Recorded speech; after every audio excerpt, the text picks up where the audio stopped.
yeah. What could it be? They must know her. Guys, I'm so sorry for rudely interrupting you like this. I've been scrambling around backstage trying to find one of those giant hooks. Oh, did you lose something up in the rafters? Oh, you got your sheep here? You got a tin sheep? You need Or what's the hook? What's the thing?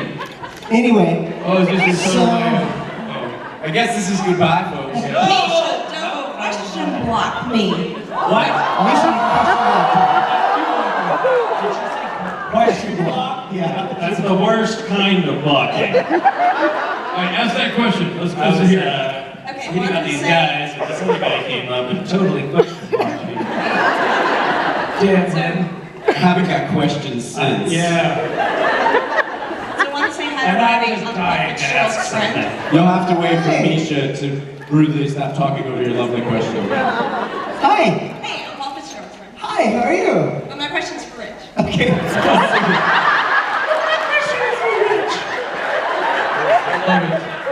Robbie, so good to see you. We have so many dear friends in common. You're blocking my dear friends.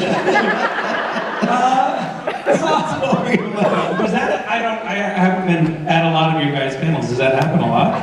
All the time. There's a lot of people off in the wing like, Oh, hello, Rob. Could you scooch back? You know what's funny? We all do the same voice for the same thing. that's how fans talk. Nobody actually does it. I did it this today. We were talking about like, oh man, the God, you're so beautiful. It's scary. It's like he's a god and the man on the planet and we're laughing to him right in front of our eyes. But my question was for Rich.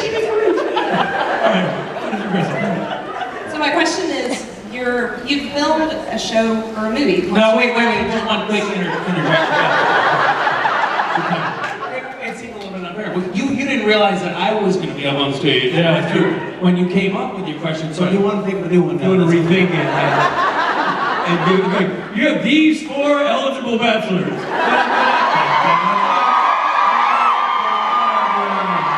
The one you sent to the back. He's still here if you need him. And Matt is just calmly standing here flexing his pecs. So, That's all he needs to do. We're sitting here. take her out. Get her out of the room. We're trying to earn a quality time with this lady. He's texting our wives. That's all he's doing. Like, Oh, they're texting me, Rich. I know.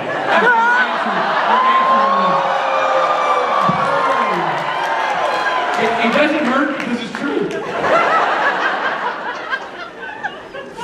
May I ask? We're good at this? Yeah, so give it another try. Okay, I live in Lynchburg, Virginia, which is very close to Appomattox, and you filmed something called To Appomattox. We haven't filmed it yet.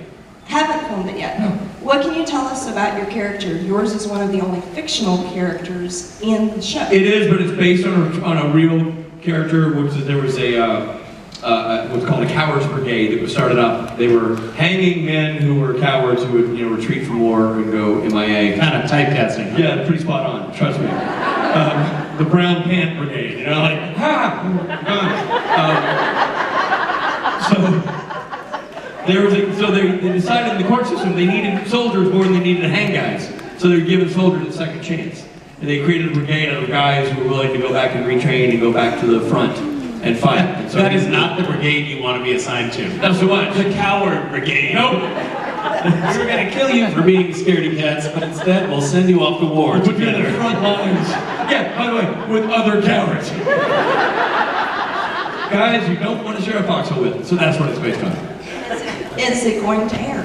Is it going to be filmed? They were very close to shooting it a year ago and ran into financial trouble. I hope it comes to pass, but you never know, and that's not my department, so I hope. Fingers crossed. Will you film an Appomattox? Well, how many questions do you have? I mean, now that we're getting How many can I ask without you interrupting?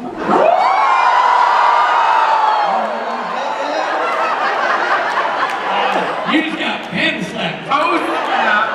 Is it possible to use one of those giant hooks on a fan? Check the book. I got news for you. Misha, that's not really a fan. Because she didn't say, I have a question for you. She spoke way, she didn't have the dialect. She didn't have the fan accent. Ladies and gentlemen, I think this is our cue to lead. Matthew Cohen, More importantly, ladies and gentlemen, Misha Collins!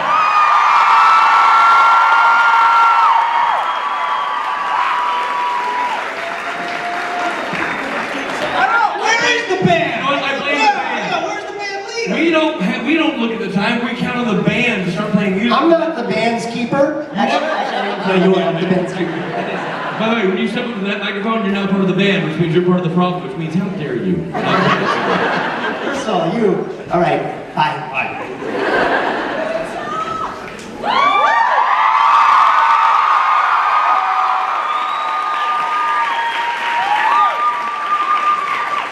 I love enthusiastic people.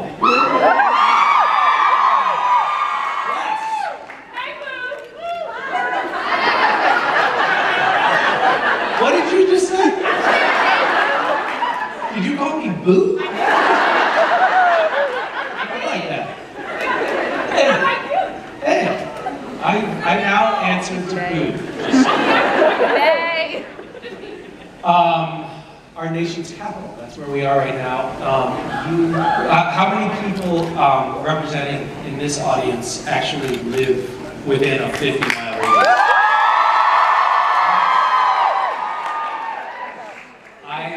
I lived here at one point in my life too. I was a White House intern. Yes.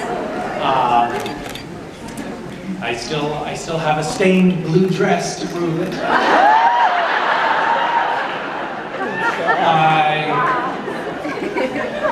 Too blue? Okay, erase that. Start over. I was a huge fan of public radio when I was in high school. Like in a very nerdy, not cool way. Not something that should be cheered about. It was not cool. And my girlfriend, who is now my wife, in late high school years, decided to get me a very special birthday present, which was a surprise. And I knew nothing about what it was. And all I knew was that she was taking me somewhere in Washington, D.C. And she wouldn't tell me where we were going. And finally I cried out of her, I said, okay, well just tell me the address. You don't have to tell me what it is, just give me the address so I can have something to glom onto. And she said, it's 2020 M Street Northwest. And I went, I know that's National Public Radio headquarters. You should have told me that.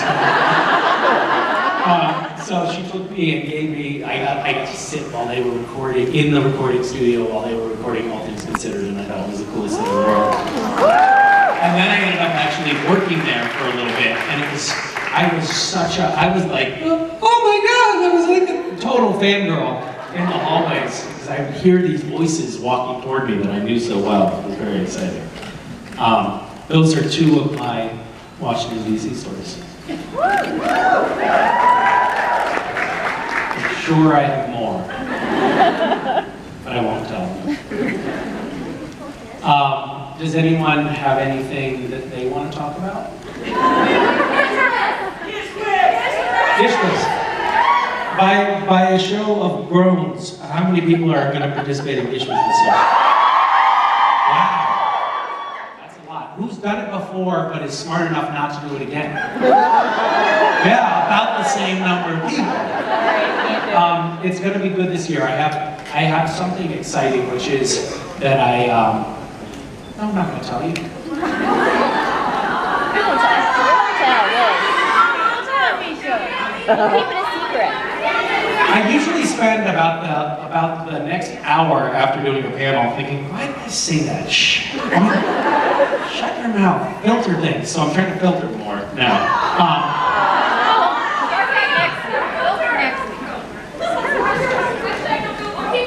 I'm not going to keep my secret. I'm going to keep my secret. Hi. Hi, I was just, you released that phone number last week for Gish with, and we're the two who got on the phone with you, and you told us to self-identify when we got here. Oh, yeah. No. What are your names? Carrie and Cass. That's what I said. And how are you? I'm all right. Good. Did anyone happen to call into that phone number? I enjoyed that. I bought a pie shirt for you. What's that? I rush ordered a pie shirt because you asked us what our favorite part of the phone tree was, and so we want to actually like redirect that question to you. What is your favorite part of the phone tree? What was my favorite part of the phone tree? So, some of you don't know what we're talking about, right? Yes, okay, so, you know when you call a Time Warner and you say, you call and there's a pre-recorded message that says, if you're calling about service interruptions, press 1. If you're calling to, because you forgot the password, press 2. Well, we created that for Gish. It was a call-in automated help desk that, I mean, can you speak to this? Was it helpful ultimately? I would say so, yeah. Yeah, how many hours did you spend stuck in the phone tree without ever talking to a person? Without stopping? Like 30. So, that's pretty good, right? 30 hours in an automated phone system. I only had to do a total of 8 hours of recording of my voice for the menu prompts in there. And some other people helped, so that sped it up a little bit. My favorite part was, there was one menu. I just realized that I'm a bad person. My favorite was, we read as menu options different numbers. So one was pi, so 3.14. I don't actually know pi by heart. I would say we probably read out, I want to say 500 digits of pi. And then we read out 500 digits of E, which is another number that goes on forever.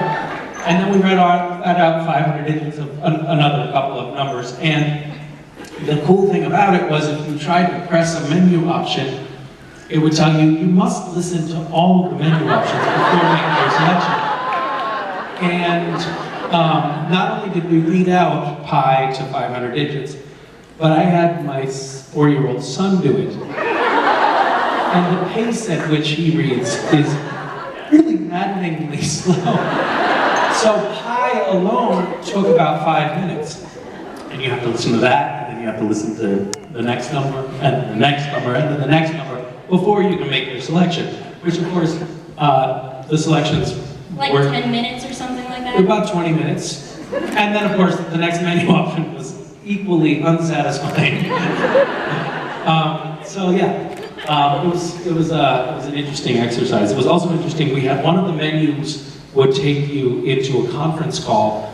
Well, I can't remember what the prompt was, but it said, if you'd like to speak with a representative, press 4. You press 4, and it puts you into a conference call with 100 other callers who had called into the tree, all trying to communicate with one another. But with 100 people on a conference call, it's really difficult for anyone to communicate anything. And the minute somebody really tries to communicate something, everyone else starts saying, hey, be quiet, listen to them, which of course makes it even more difficult for anyone to hear what you're saying. And so, but amazingly, like after a couple of days, people create, it was like Lord of the Flies. And after a couple of days, like these sort of ruthless leaders rose up in the conference call, and everybody was, very fearful of them and was very obedient, and nobody spoke out of turn. So then I shut it down, because it wasn't as fun anymore. Anyway, the company that was managing, the service that was providing the infrastructure that we were using for this, they told us that they did not want to do business with us.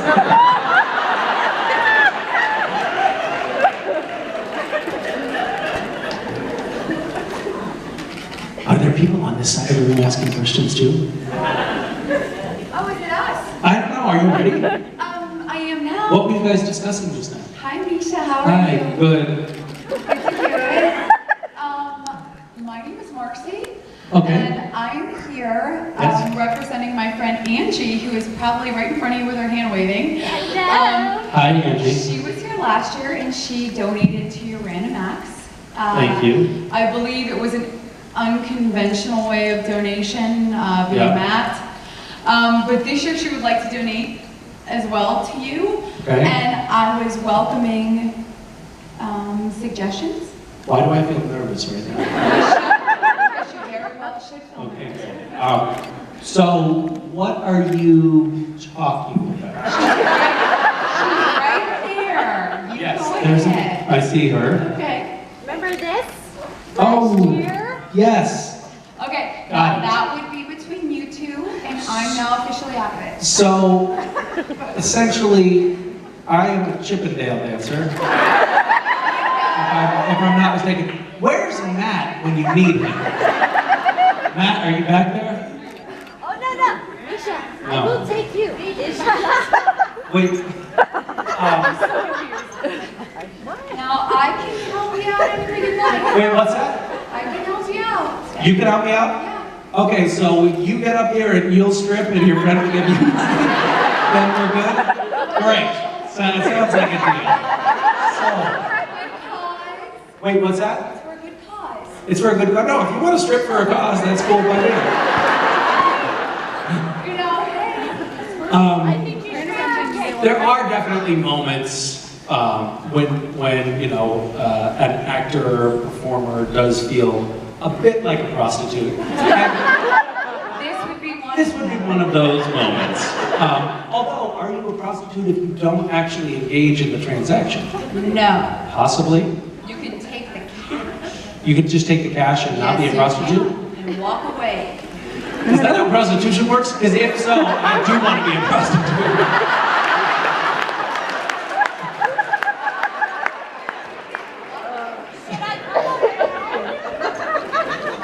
That is a great way to legalize prostitution. You can just say, look, here's the deal. We're going to legalize Vote for me it. 2016. What's that? So you can vote for me 2016. Okay. You legalize it by just saying, look, the Johns have to give the money. The sex part is optional after that. Great. It's Sounds great. Great. We are donating to a charity that has nothing to do with that. Okay. Excellent. So do you want it or not? Do I? I'm just saying I've had a lot of gin. You've had gin? Lots. This is a great time to take people's money. How about this? Why don't you? Are you going to be here tomorrow? Uh-huh. Okay. See how. Wow, I'm so sorry. That came out terrible. Probably you'll be here tomorrow. See how you feel about this Look. by the it's in my sober hand. light of day. And if you still want to give the money in Chippendale sort of style, Jared's going to be up there. And you can tell him that I said it was okay. It's a deal. Hello. Hi. I'm sorry. We met before, didn't we? Are you from Brazil? No, I'm from Tunisia. Tunisia, that's right, and you brought kale. Yeah, I bought it from here. Oh, you did bring it from Today, yeah, because my kale died yesterday. Did you bring it in carry-on on the plane? No, I bought it here in Tunisia. Is there really not? I didn't even know what kale tasted like until yesterday. So, but now you do know what it tastes like? Now I know it tastes super disgusting. How can you love kale? It's Do a you trick- even love it? Are you lying to us? It could be just another malicious ploy. It could be, and it might be. Kale and reading pie is the same thing. Okay, anyway, sorry for freaking out the photo up. My question is, what do you think of the lack of representation in the show? And could you gently ask Of the kale? writers to... Like if there's not enough kale in the show? Oh no! Trust me, I've had a lot of conversations about that with them. I'm pretty pissed off. I know you're not serious, like half the time you're not serious at all, but just take it seriously. You know, I don't know how you do things back in Tunisia, but in America, that's considered slander. I am a very serious person. You are. Yes. Look at me, am I smiling right now? Barely. Shit! When do you do that? Are you trying to avoid the question? I would never avoid a question. So, I'm waiting for an answer. Okay, what is the question then? What do you think? That's also how we do things here. First you ask the question, then you answer. All right, what is the question? What do you think of the lack of representation in the show? And could you gently ask writers to bring female characters and LGBT characters in the show, because you know we only have white males in the show.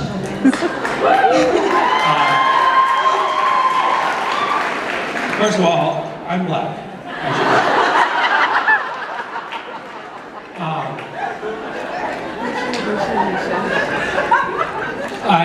I think when we were at Comic-Con, there was a question similar to this that a fan asked, and we, the cast, all sort of threw Jeremy, our showrunner, under the bus by just. But I actually am going to rise to Jeremy in the writer's defense here, because I think that the show, you know, he got in trouble because Charlie died, and Charlie is a character that we all love, and I personally love the fact that Charlie is a gay character, but her character's presence on the show isn't about being gay, which so often happens, I think. So often I think in pop culture we'll see gay characters, but it's all about the crazy fact that they're gay, you know? And she's just a cool hunter who is, you know, a tech wizard who happens to be gay, and it's not what the show, it's not what her character's point on the show is about. So as far as representation is concerned, I think that that's actually like a really noble and important type of representation to have. I also think that if we have characters that we love, that we are also afraid they really may die, it raises the stakes on the show a tremendous amount. So we can't have sacred cows. We can't say we're not going to kill, you know, female characters or gay characters because, you know, that's, you know, not PC. The truth is, if we don't have a palpable fear that any character on the show could die at any given point, then I'm not emotionally invested in it, because I think they're going to be fine. It's like James Bond. He's like, you know, you watch it, you're like, he's going to be fine. Although more or less, you know, Sam and Dean are probably going to be. They're kind of they're the James Bond anchors of the show. You know they're going to be fine. But you know, I don't know. So I think it's complicated. But also, I talked to Aisha Tyler, who's very smart, and she is a huge fan of Supernatural. She's watched every episode, loves the show, and what she said was really interesting, and I think it's maybe something that the writers and the cast haven't really articulated that much, but the show has kind of evolved, and I think organically, to be a show about kind of a brotherhood of men. It's about these masculine characters. I mean, it's anchored by these two brothers, right? And it's about the relationship between these two brothers. And so the show is definitely weighted toward the masculine, but I don't think that that's an exclusionary thing. I think that that's just how the story has evolved, because the story is about this, you know, this profound bond between brothers, and, you know, and the characters that have had the most organic endurance on the show have also, you know, Mark, me, and Jim have also happened to be men. But I don't know. I for some reason I don't think that that's as evil as you do. You know, and she's so. I'm sorry. I'm going to try to paraphrase what Aisha said, but she said it's actually, for her as a woman watching the show, it's a really unusual thing to have a show that actually grapples with issues of masculinity, and does it in an organic, natural way. And that's what she sort of called out as a thing that she loves about the show. I'm not saying that the show is really a show about masculinity, but it is I think, a cornerstone of it anyway. And the writers of the show are all very thoughtful, very intelligent, very, I would say, politically progressive people. So they're not out to get us. And I personally, I look forward to seeing more representations of women and LGBT characters on the show, and I'm sure that that's coming down the pipe. I think that society is definitely warming up to those storylines, and it's great to be able to be in an industry that can help push that envelope faster and further forward. I'm definitely rambling now, and I'm aware of that, so I'm probably going to stop. Just wanted to.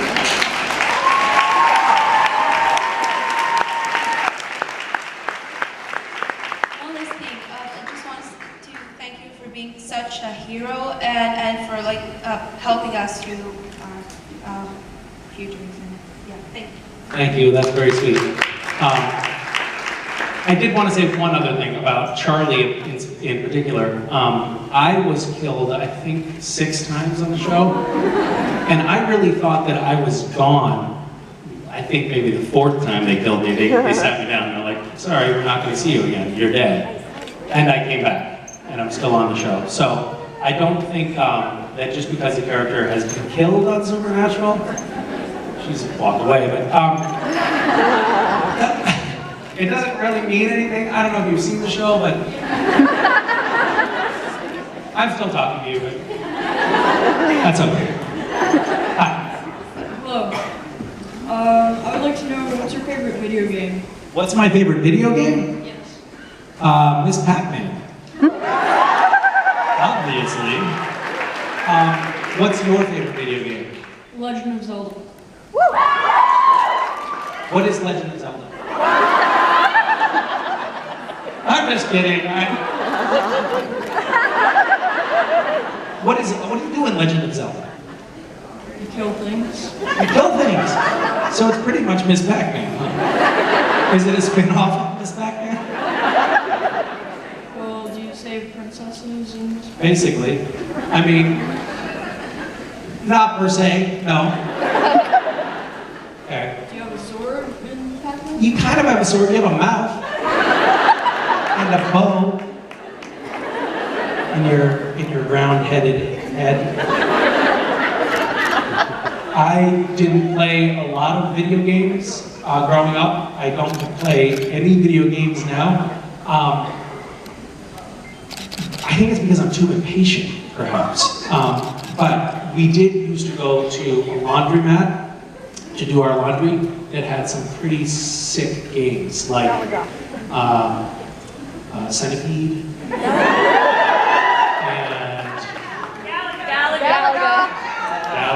Which I got pretty good at. I can make it to like the 4th level.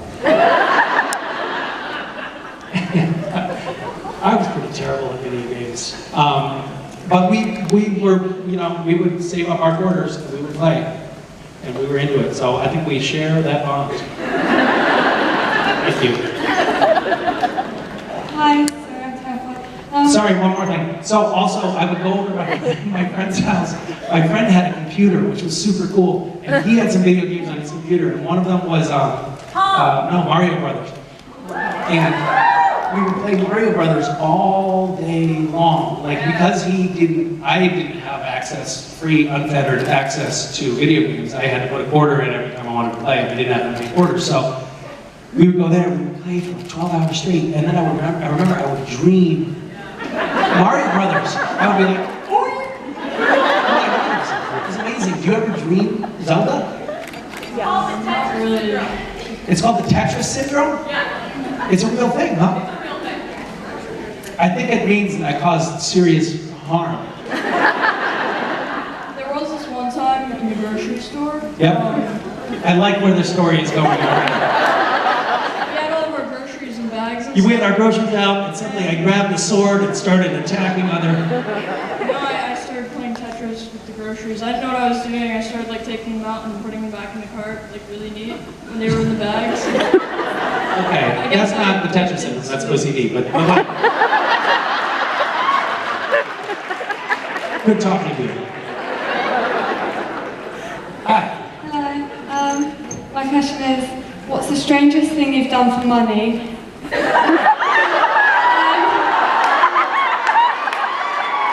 also, what would be the strangest thing you would do for money?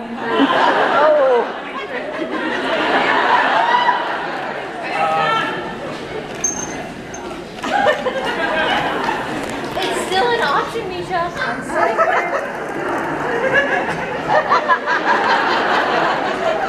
Do it. I haven't.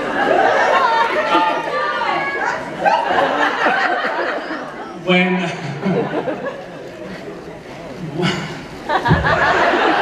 no, okay, too blue. Okay, I'm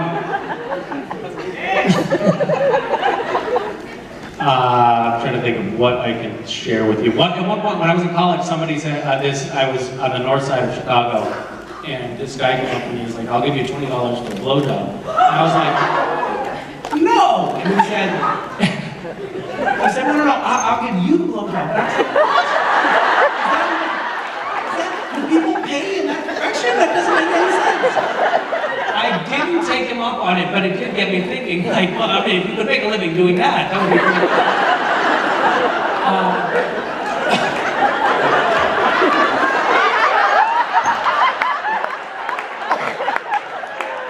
Oh, that's not appropriate for this room, so we won't talk about that.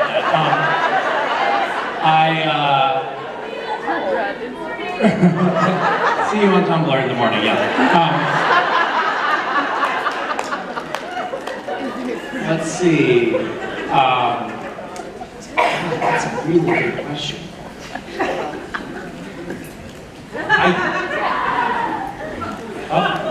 She's just giving me the money. Okay, so there you go. This is the strangest thing I've ever done for money right now.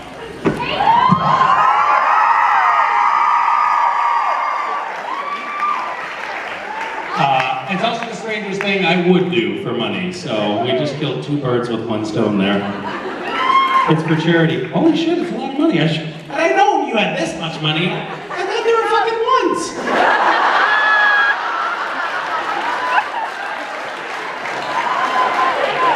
Good on you. Can I get a hug now? Oh, a hug, yes. So that is, technically because we're touching each other, this does make it prostitution. Thank you.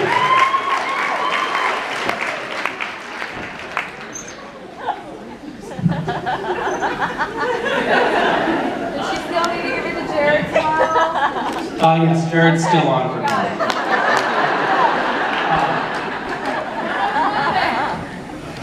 I did this other thing that was similar to what just happened here.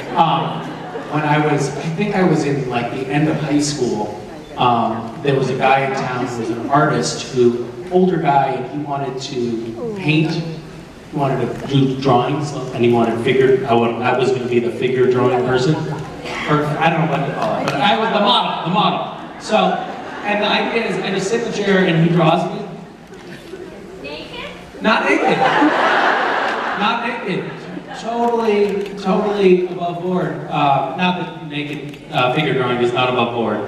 But I felt really super strange doing that job because he would get so close and I just had to stay still. But it was like, he was like inspecting me with this little drawing thing really close, and my whole job was to keep staring in one direction. And it felt really strange. I don't know if you've ever been inspected for long hours at a time, but it's a strange thing to do for money.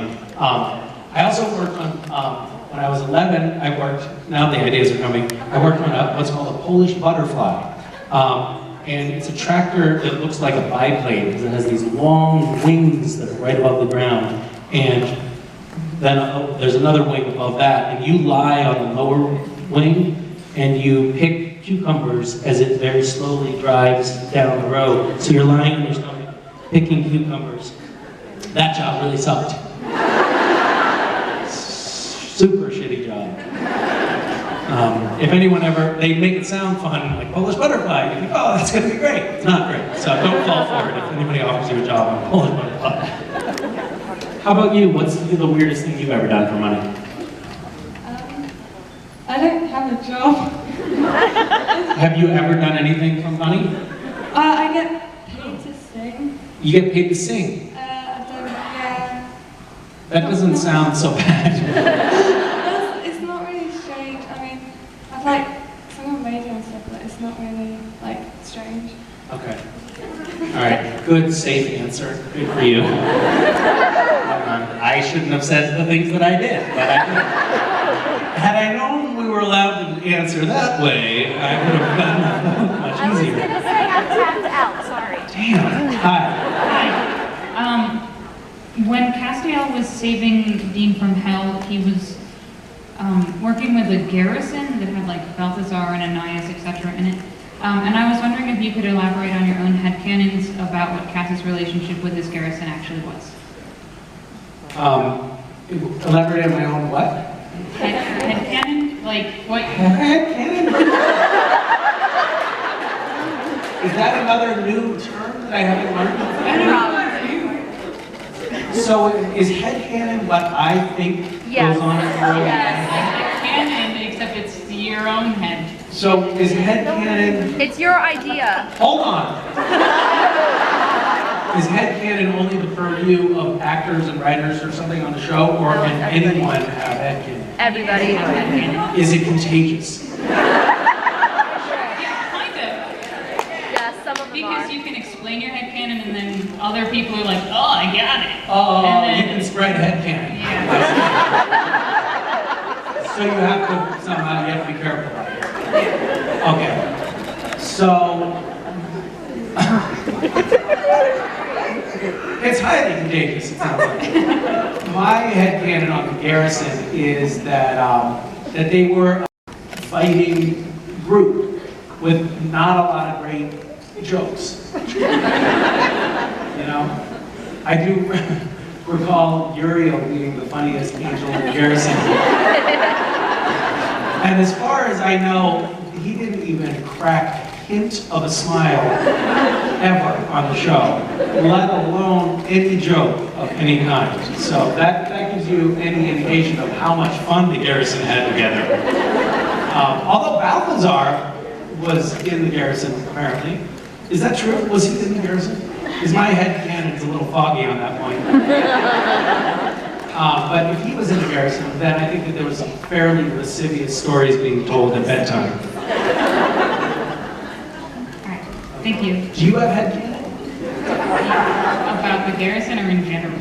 About the garrison. Kind of. Do you want to share it, or are you afraid I it's guess I going can. to affect me? I guess my headcanon is that, like, the garrison, because hell moves so slowly, and I imagine that the angels noticed pretty fast that Dean had been taken. So they would have been working through getting him from hell for like at least 30 plus years hell time. So You're making me feel like I have a really terrible headcanon. they seemed like they were all pretty serious, except for Balthazar. But everybody other than that. I'm thinking, like, did Balthazar tell us stories about sex in the garrison or not? And you're getting into some really thoughtful stuff that proves that you have robust headcanon. All right, I'm going to work on mine. Thank you. Thank you. Bye. Hi. Hi. How are you? Good. What's on your dress? Are those leaves or bats? Leaves. They're palm trees. Palm trees. I can't see because I'm old. Does that mean that you're from a tropical place? No. You're from a subtropical place? No. Or do you live in a deciduous forest?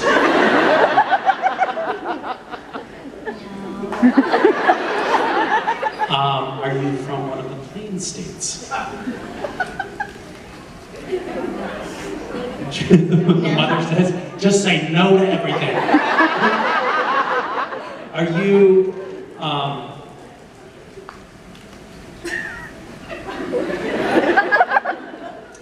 do you live in a conifer forest?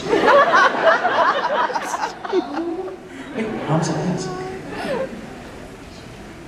Michigan. Michigan! You guys have some conifers, not a lot though, right? Oh, not a lot. No. Real lot. Well, what are you doing here? Are you just here for the convention? Or are you guys spending some time in Washington, D.C.? Both. Well, how long are you here for, do you know? Since Thursday. Since Thursday, did you get to meet the president? No. No? Are you going to? No. Mom. All the way here, you're not meeting the president? It's a sore subject with her because everybody else in her family has book clubs. Oh, really?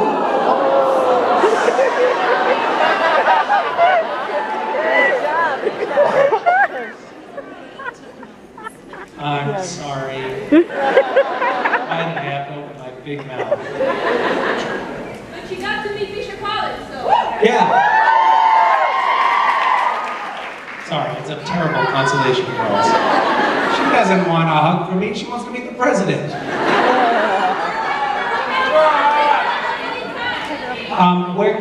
So are you a watcher of Supernatural? Let me ask you that question. What? Do you watch Supernatural? Yes. How old are you? 9. So have you been watching since it first started airing? When did you start watching? Do you remember? No. Were you pre-verbal?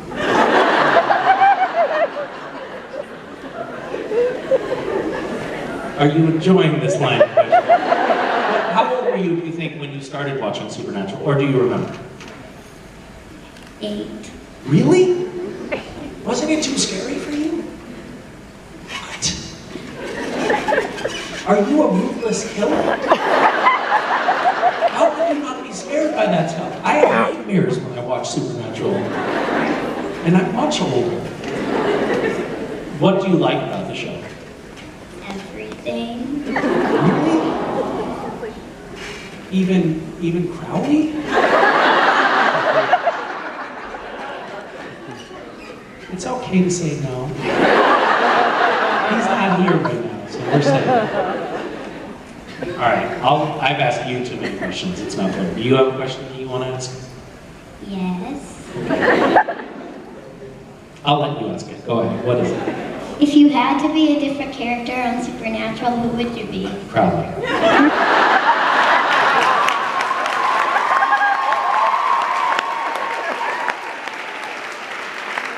You think that's a good choice? What would you be? If you could be any character on Supernatural, which one would you be? Dean or you? That's those are pretty good choices.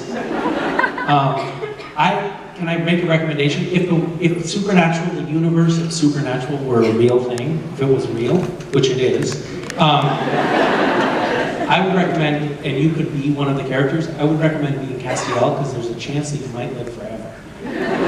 Sure, you'll be a little socially awkward, but you'll be able to live forever, which has its benefits, you know?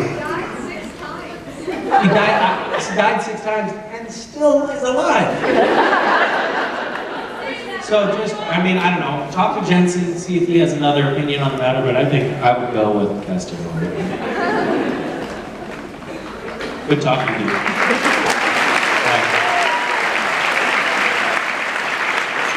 Hi. Okay, so in the Supernatural parody, you do a really weird dance. It's National Dance Day, apparently. What's that? It's National Dance Day. So, It's National Dance Day? yeah. No. You know what's funny? So we went into this, this was Come on, do it! I'm not gonna do it. There was this, most of you have seen this Supernatural parody thing. And the women that do that parody show were at a convention, and basically we were, they would just say, oh hey, do you have a minute to do this thing? Go into this little, I think it was a closet, go into the closet, and they're like, all right, got some music, do a couple of dance moves, 5 seconds, super fast, and and I did this weird, like, I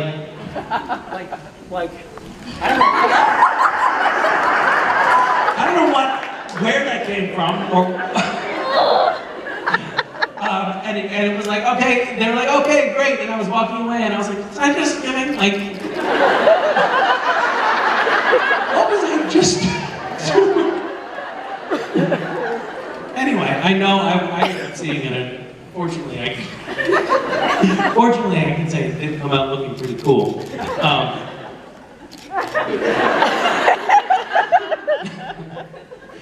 Not cool at all. Please go sit down. Hi. How are you? Well, good. Okay, good. Oh, well, thank you first of all for being so nice to my sister Raylan. She was. Oh, that was your sister? Yeah. She seems like she's a good person. Oh yeah, she's really cool. She's just quiet. Well, she wasn't quiet just now. She was very talkative. Yeah. Yeah. Oh, my question was right. Yeah. She's the best. So I was going to ask you to prom, but since last year you were touring Europe, I figured Oh, did I miss your prom? Yeah, you friendship zoned me. So. Wait, I did what? Yeah, last year well, not last year. Okay, Chicago, October. I was gonna ask you, and then I got your attention because of Richard, and then I smacked you in the face, and I'm really sorry because I didn't want to bruise you. But That's I thought you were part of the pun, and I'm very sorry. No, I get it. You were angry. Makes sense. Does everybody in your family have problems with impulse control? I guess I'm just special. My son has problems with impulse control. Sorry, my very, very, very quick sidebar. Or long, or whatever. I have a son, he's 4 years old. This is a time in a child's life, apparently, when, if you talk to experts about it, which I do, they have problems with impulse control. So it's not reasonable for you to ask, for you to expect them not to do the things that their impulses incline them to do, like hitting people or biting strangers or things like that. But it can be very frustrating. I told this story in our meet and greet just now, but this morning I called to say hi to the kids right around when they wake up in the morning. And I called, and the phone answered, but what I heard was, "Ah! I am so sick of you!" And I was like, oh my God, what did I do? What did I do? And that was my wife talking to my son. And, if I hadn't been spending a lot of time in the house, really seeing, how the relationships unfold, I would have been judgmental about that kind of comment from a parent to a 4-year-old. But I totally get it. He had woken up, first thing in the morning, his sister, who's just like pure sweetness, goes to get a shirt on, and she's learning to dress herself, and so every moment of the process of getting dressed is pure joy. And she got her pants on, which is for her like a 15-minute process. And finally got her pants on, and he pees on her. And on her pants that she had just finally gotten on.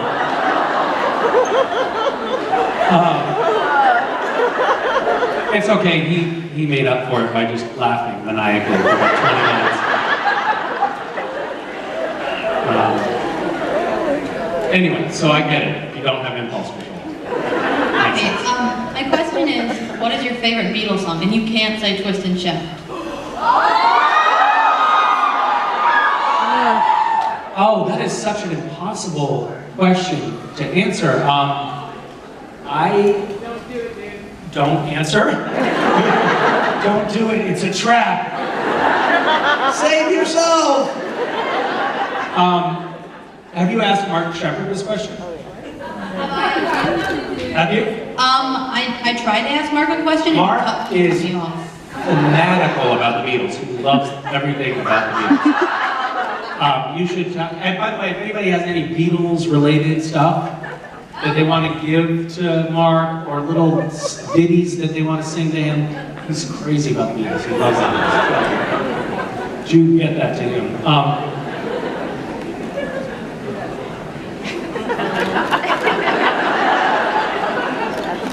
We've been singing a lot of Rocky Raccoon lately for some reason. It's been a big hit around the house.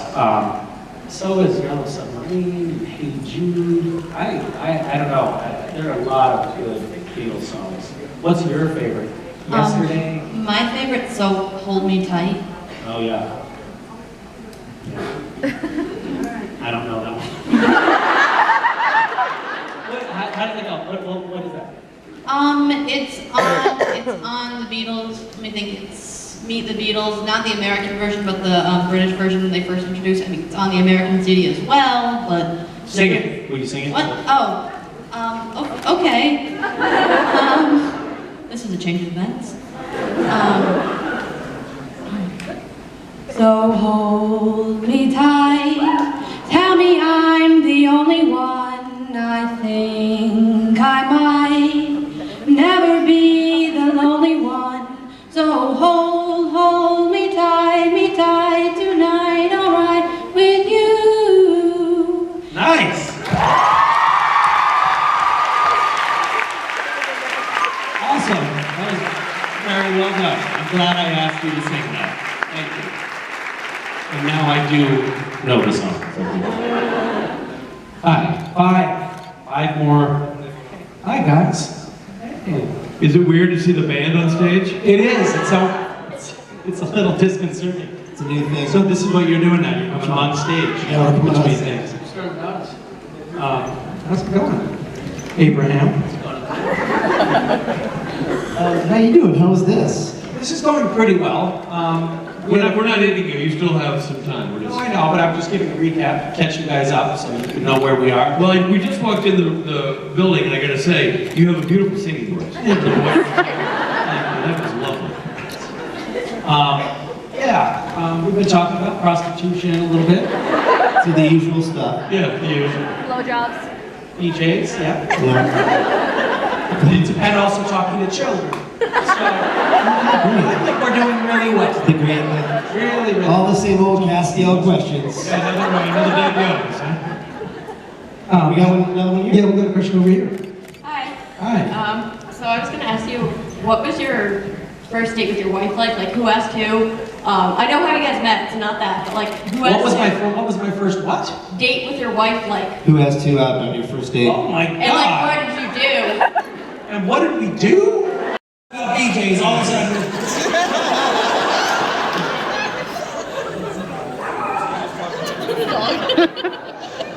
Let's keep it clean over there, everybody. Yeah. So, I'm not going to tell you all of the details.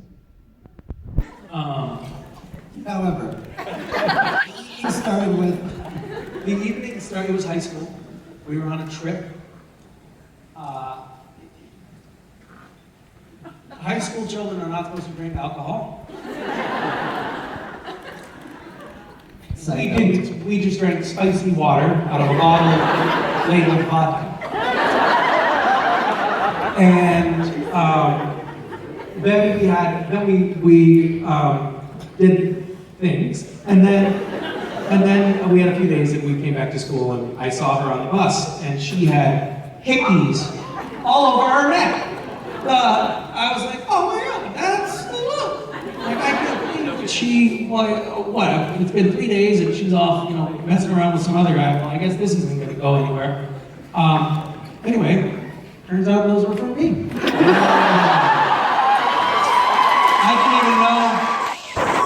I don't think I even knew how to give a hickey. I think it was just like missing and missing and like sucking like a bitch. I think it was a really, really horrible experience for both of us. And I think the good thing about it was we went through that and immediately we thought, well, it can't get any worse than this. Let's make a go of it. So you were just doing it wrong. I wasn't cool enough to know how to give a hickey at that point. And then, whatever, I was pretty cool at that point in my life. I'd already almost kissed another girl. And so I just said, hey, would you, I don't know, be interested in a relationship? That was how I asked her out, which is really terrible. That's as bad as it gets. And of course, now it's 25 years later, and Still has an answer. and she's trying to figure out a way out of this. She's thinking about it. Yeah, she'll get there. Anyway, but thank you for probing deeply into my private life. How are you? Good, Misha. How are you doing? I'm great. Thanks for asking. I'm a single mom of 4 kids, and at times things have been kind of difficult. And my youngest daughter, Faith, she's a true angel, and she gets A's and A pluses. She helps the world, and she never thinks about her. And the one thing that she never asked for anything at all, but the one thing she asked me was to come here because she wanted to meet you. It's her dream of her life. And I was wondering if you would be so kind if she could come to the stage and give me a hug. It would mean the world to me. I can come to her. Where is she? Where's Faith? Is Faith here? I hope so. My other daughter, Shirley, is with her. Shirley, come. Hi, Faith.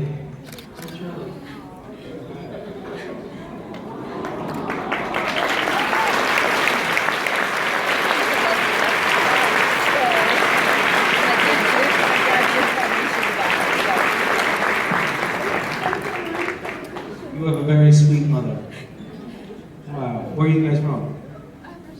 Virginia, Northern Virginia? Southern Virginia? Northern. Hi. Yes. Oh, she's a sweet, proud mother, isn't she?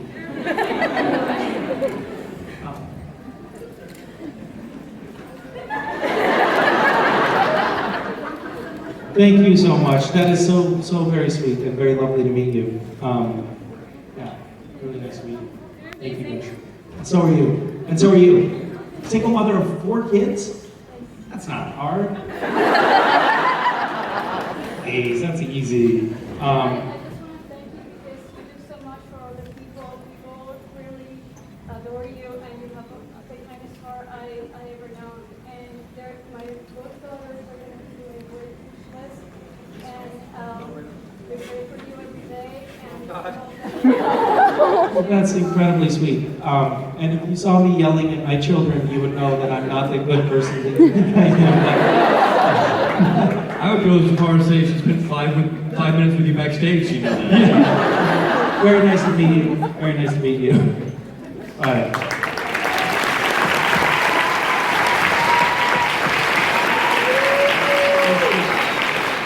Do one more. One more question. One more question. Hello. We have met before actually at ACON in Germany. At a con? At ACON. At any given con? ACON. So, just name one. Yeah, we met before at a con. Hi. And I actually asked you to prom, and you said yes. And then that's how you reacted. I am dating a lot of girls in high school. Where is prom? Where are we doing that?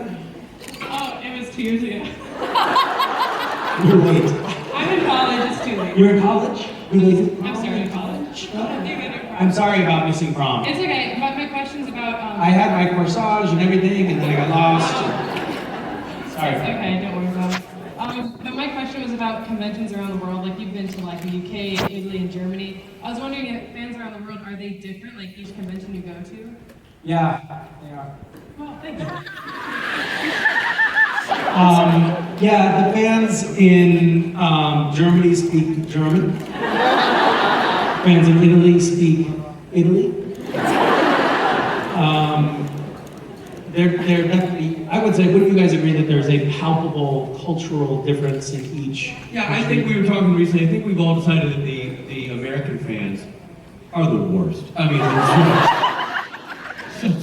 this is a sort of tried and true showman's trick. What you do is you insult the audience that you're in front of, ideally their city or their country, And it's very effective, as you can see from the silence in the room right now.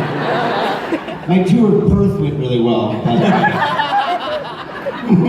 People don't like it when you make fun of their countries. That's one thing that we have learned the hard way. I made some jokes about Australia being populated by criminals. And I thought it was a hilarious tirade about how it's like, why would anyone go there? It's full of criminals and everything you touch is deadly and blah, blah, blah. And then I got an email from the Australian promoter asking me if I could please apologize to Australia.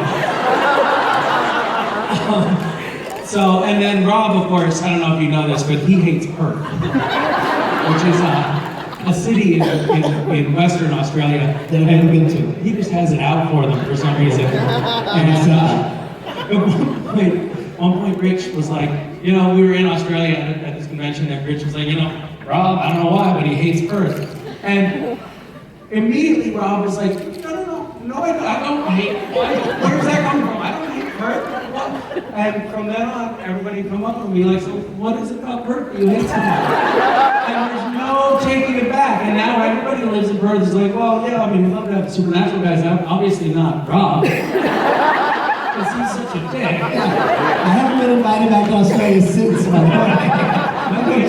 A big part of that is not just that it launched Rob as being, a hateful person. Is that there was a line of clothing that came out that literally had the country of Australia, a star of Perth, and a drawing of Rob going. True, that's Rob made Perth's clothing line that is perfect for any season, and it's just lovely stuff. Yes, so it's different in different places. In Russia, they rush the stage, not over the barriers. It's really crazy. That's what I was wondering, because I heard the Italian fans are crazy. The Italian fans are very enthusiastic.